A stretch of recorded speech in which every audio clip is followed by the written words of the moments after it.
Good morning everyone. So today we are going to start our tenses. आज हम हमारे tenses start करेंगे. Tenses are always related to time. Tense किससे related होते हैं? Time से, समय से. So basically the tenses are divided. जैसे हम कहेंगे जो चल रहा है ये भी काल है, जो बीत चुका है वो भी काल है, या जो आएगा that is also tense and that is also काल. That is all are related into time. They basically the tenses are related to time.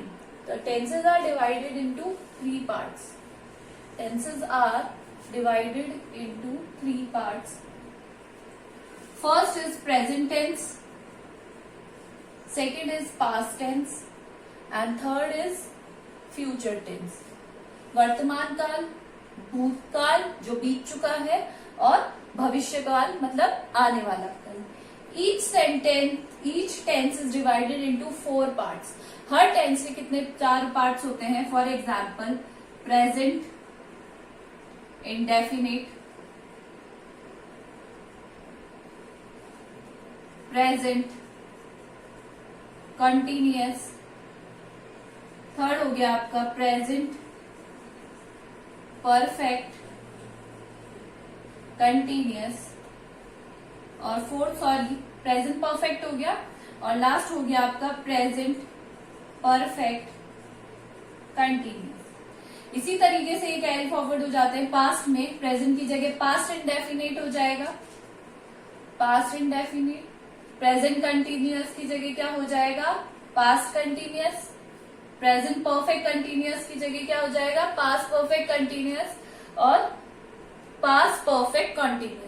इसी तरीके से future indefinite, future continuous, future perfect और फ्यूचर परफेक्ट कंटिन्यूअस. अंडरस्टूड?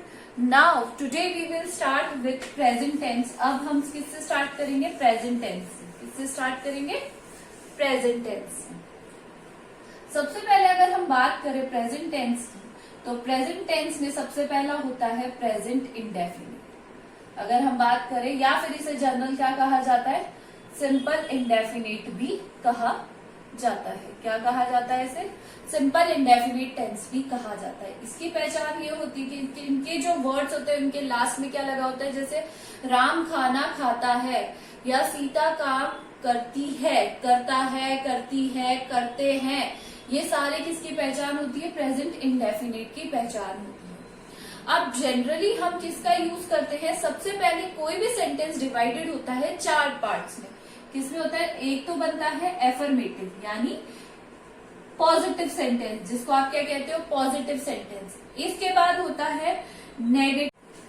हम start करेंगे affirmative से. Affirmative का formula होता है subject plus verbs first form. That is first form में. कौन सी फॉर्म में? फर्स्ट फॉर्म में एस या E S plus object. Last में क्या आएगा? Object. Now one thing I want to tell you कि वर्ब की फर्स्ट फॉर्म में एस और ई एस लगेंगे. किसके साथ? Third person singular. Third person singular. Third person singular कौन होते हैं? ही, शी और इट के साथ क्या लगेगा? एस या ई एस. अगर इनकी जगह क्या होते हैं? प्लूरल है या फिर आई या वी है या दे हैं, उनके साथ सिर्फ वर्ब की फर्स्ट फॉर्म ही आएगी. आई, वी, यू और दे के साथ क्या आएगी? वर्ब की फर्स्ट फॉर्म ही आएगी. सिर्फ एस या ई एस आएगी थर्ड पर्सन सिंगुलर के साथ only. Let's take an example. Ram go. अब यहाँ पे क्या आ रहा है? ओ आ रहा है, सिंगुलर है. Now one thing I want to tell you. अब एस किसके साथ आएगा? ई एस किसके साथ आएगा? जिन भी वर्ड्स के लास्ट में O, X, S H, C S या जेड जेड आता है उनके साथ हम किसका यूज में लेते हैं? ई एस का. और बाकी सबके साथ हम किसका यूज करते हैं? एस का. ई एस कहाँ लगता है? जिन वर्ड्स के लास्ट में. फॉर एग्जाम्पल गो, तो यहाँ पे क्या हो जाएगा? Ram goes to the market. Ram कहाँ जाता है? Ram goes to the market. But अगर मैं कहती हूं मैं बाजार जाती हूं, तो यहाँ पे हो जाएगा आई गो. कोई भी एस या एस नहीं आएगा. सिर्फ सिंपली हम क्या लिखेंगे? I go to the market. Understood? Third person singular है राम यहाँ पर, इसलिए हमने क्या लिया है उसके साथ ईएस का। ईएस का और एस का डिफरेंस यही है कि जिन वर्ड्स के लास्ट में O, X, S H, C H, Z Z आएगा उनके साथ हम किसका यूज में लेंगे, ईएस का। रिमेनिंग के साथ हम क्या करेंगे, किसका यूज में लेंगे, सिर्फ singular S. Understood. Now we will talk about negative sentence. Negative sentence का फॉर्मूला होता है subject plus do, does, do या डज। डू यूज होता है प्लूरल के साथ, डज यूज होता है सिंगुलर के साथ, plus verbs first form plus object. Now we will make this sentence into negative. किस तरीके से कन्वर्ट करेंगे, Ram, Ram is singular over here तो डज आ जाएगा, राम डज। डज के सर्च बाद सॉरी यहां पर लगेगा not, not. Now verbs first form तो go, goes will convert into go, किसमें हो जाएगी, वर्ब की फर्स्ट फॉर्म ईएस। ईएस हमने यहां लगा दिया इसलिए ईएस यहां से हट जाएगा, goes to the market.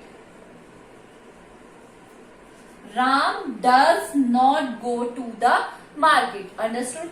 Now इस वाले सेंटेंस को करेंगे आई डू, आई डू मैंने बता दिया प्लूरल के साथ, आई वी दे यू के साथ क्या आएगा, I do not go to the market, I do not go to the market. Understood. Now we will talk about interrogative.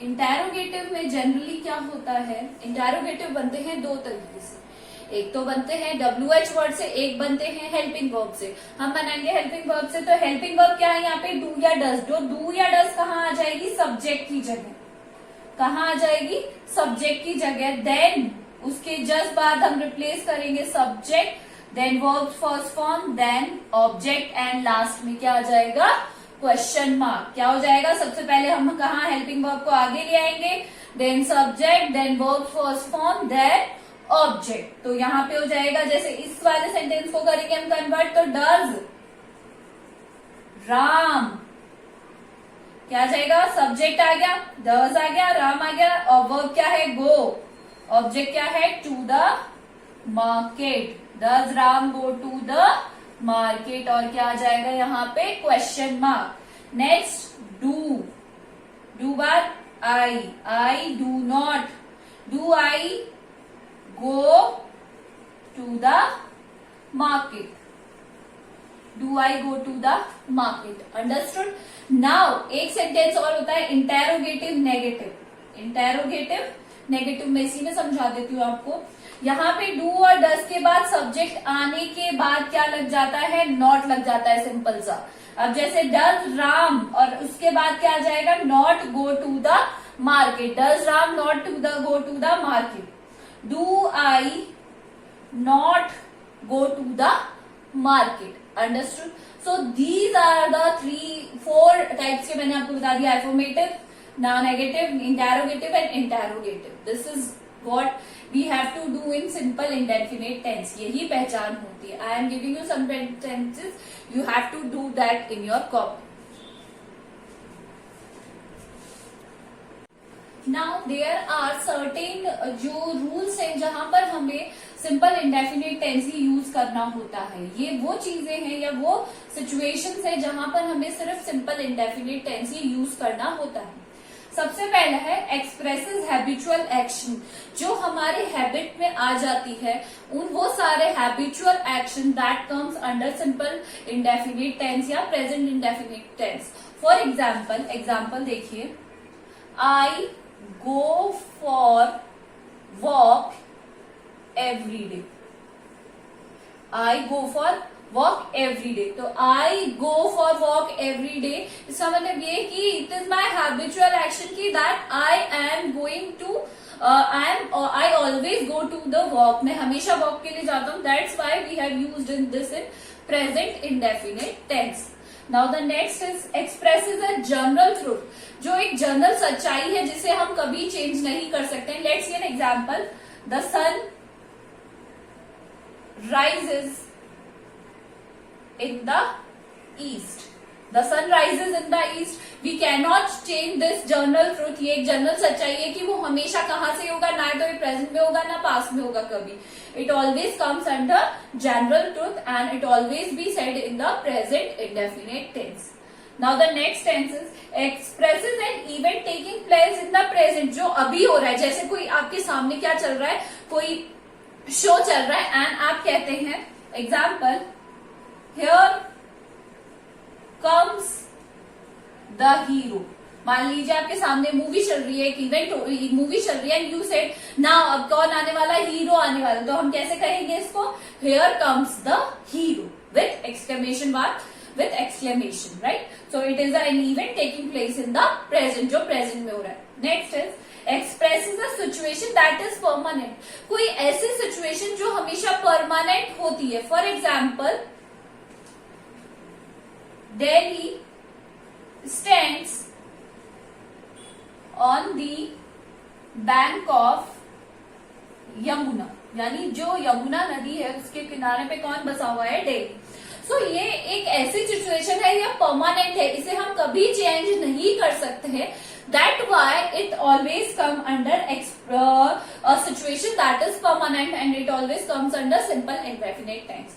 So habitual action, general truth, an event that take place in the present or a situation that is permanent, all comes under present indefinite tense. What you have to do, you have to write all the rules with these in your copy with example. This is all for today. Thank you.